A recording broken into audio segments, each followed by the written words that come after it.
we discussed how why a tzaddik suffers sometimes. We said tzaddik suffers because he has sins that he did privately.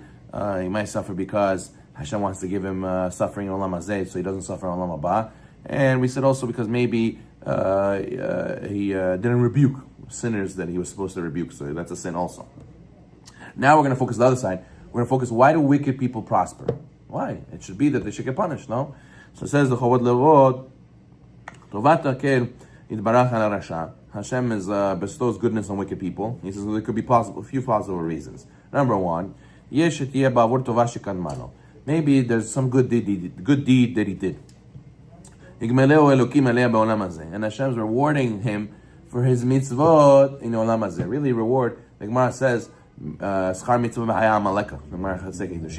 There's no reward for mitzvot in this world. Why? Because it's not fair. Hashem's selling you short when he gives you reward for all the mitzvot in Olam Hazeh. You're supposed to get all your reward in Olam Haba. And the Rambam says that, so then why do righteous people get blessed for this, that they do mitzvot? Is because Hashem says in the Pirkei Avot, Schar mitzvah. The reward for a mitzvah is another mitzvah. How are you going to do another mitzvah if you don't have money? How are you going to do another mitzvah if you don't have a place to live? So Hashem gives you all the prerequisites to do the next mitzvah, and then that's a blessing also. But the real reward is only in Olam Haba. But the wicked person, what? The wicked person, he doesn't even get the reward in Olam Haba. He gets short-sailed. Hashem, gives them the shorter end of the stick and gives them the reward in Olam Hazeh. Because in this world is limited. In this world, in Olam Haba is unlimited, so you can't compare. So, but he got the short end of the stick, and Hashem rewarded him in this world. The righteous, Hashem delays the reward to Olam Haba, but the wicked, they get it over here. As it says in Devarim 7:10, he repays each of those who hate him before him. Hashem gives you in your face the reward to make him perish, to be exempt from you. You know, there's some kids who they go, Abba, give me. Here, take. Leave me alone already. So Hashem says the same thing over here. The wicked guy, leave me alone, take your reward for your mitzvah, I don't want to deal with you. Onkelos explains in Aramaic,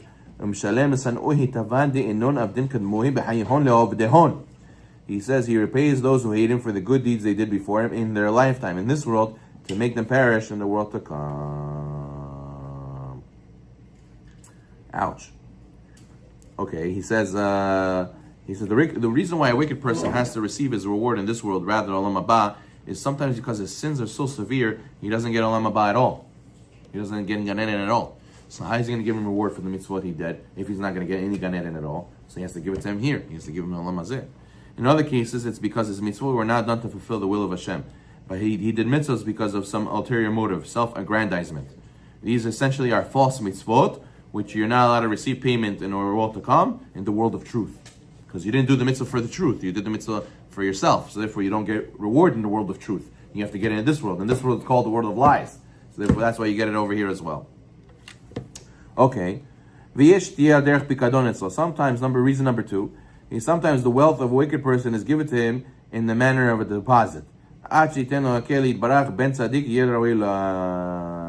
Sometimes the wicked person is very wealthy. Why? Because really that wealth is not for him. That wealth is for his son who's a tzaddik. Right? Let's say the father doesn't learn. He doesn't learn. He works. He loves working. So he works. Hashem made it that his work gives him a lot of parnasah. And then his son goes to yeshiva. He wants to learn all his life. So Hashem wants to make that tzaddik son wealthy. How is he going to make him wealthy? He doesn't go to work. He learns all day. So he gave him a father who's going to leave behind for him a great wealth. That way he'll be wealthy and he doesn't even have to go to work. So you see that Hashem gave it to him not because he deserves it. He gave it to him as a deposit. And that's why we said earlier in Chovot Halevavot, there's some rich people who have so much money, they don't even let themselves, they stress themselves out so much, they work all day, they're so cheap, they don't even enjoy from their money. They just literally just save it in an account. Why? Because Hashem doesn't want him to enjoy from it. He wants him to save it in an account for his son. That way his son will get it one day. As it says, Yachin v'tzadik yilbash. Right? The pasuk in Yov says, though he may amass money like dirt and prepare a wardrobe as abundant as clay, he may prepare, but a righteous man shall wear it. At the end of the day, he prepares it, but he's not going to enjoy from it. It's going to be for a tzaddik. As it says in Kohelet, but the sinner, he has the urge to gather and amass. Why?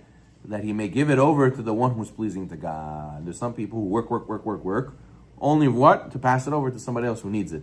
Someone else who deserves that money, and you're just a conduit, and you don't even deserve it yourself. So if you see a guy who's wicked and he prospers, you should know, hey, maybe Hashem's not giving that to him for him. Maybe he's giving it to him because he's setting up somebody else. As it's number 3, reason number 3,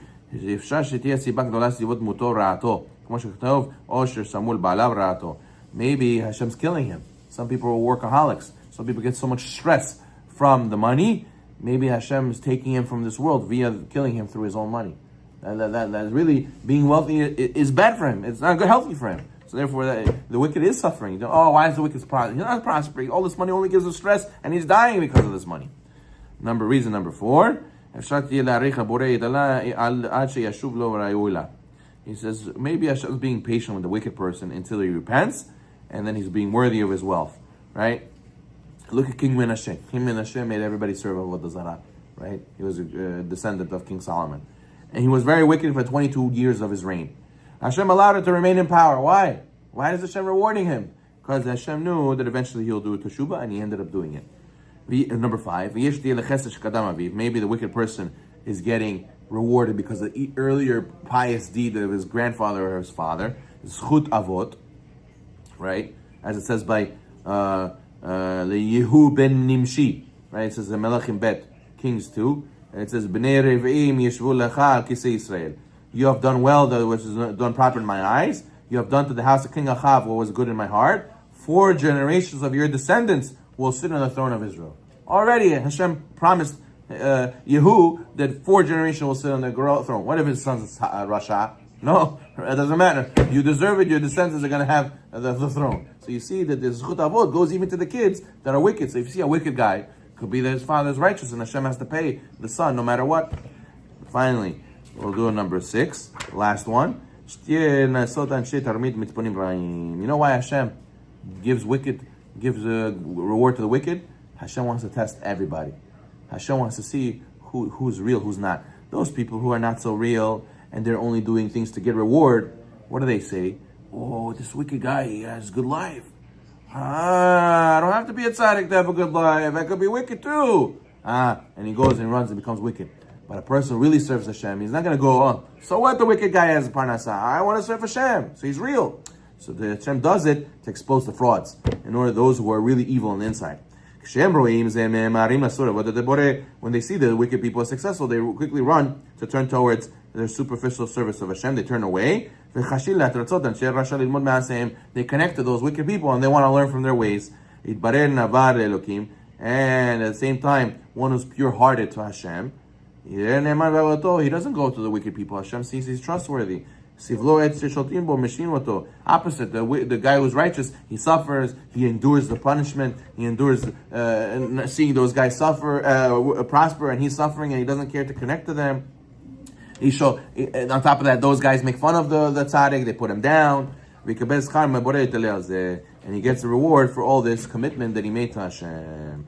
Like the story of Eliyahu with Izebel. What was the story with Eliyahu and Navi and Izebel?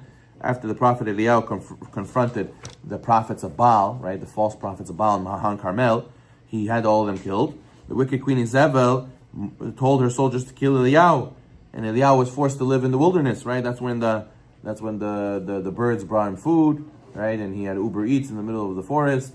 Hashem gave it to him free delivery, right? Why? To give reward to Eliyahu for this, that he stood up against people who were serving Avodah Zarah. And even though he was getting prosecuted, he didn't think twice about leaving Hashem. So you see that Hashem tests the wicked by giving a wicked man prosperity in order to give him more reward to the tzaddik and to see who's strong to Hashem. That's what the Chafetz Chaim says in the end of days. It's going to be such a test in Emunah. It's going to be like people holding a rope, and the rope is going to be shook very strong. Only those who have strong Emunah, they hold on. Those who don't have such a strong Emunah, they say, oh no, Jews getting prosecuted. Oh no, the politicians are not following and helping the Jews anymore. What it's going to be? They get scared. They might throw off their kippah and throw their religion away. Because, what's the point of being a Jew? But a person who has strong emunah, no matter what happens, he'll stick with Hashem. I'm never going to give up Hashem for anybody else. Baruch Adonai Olam.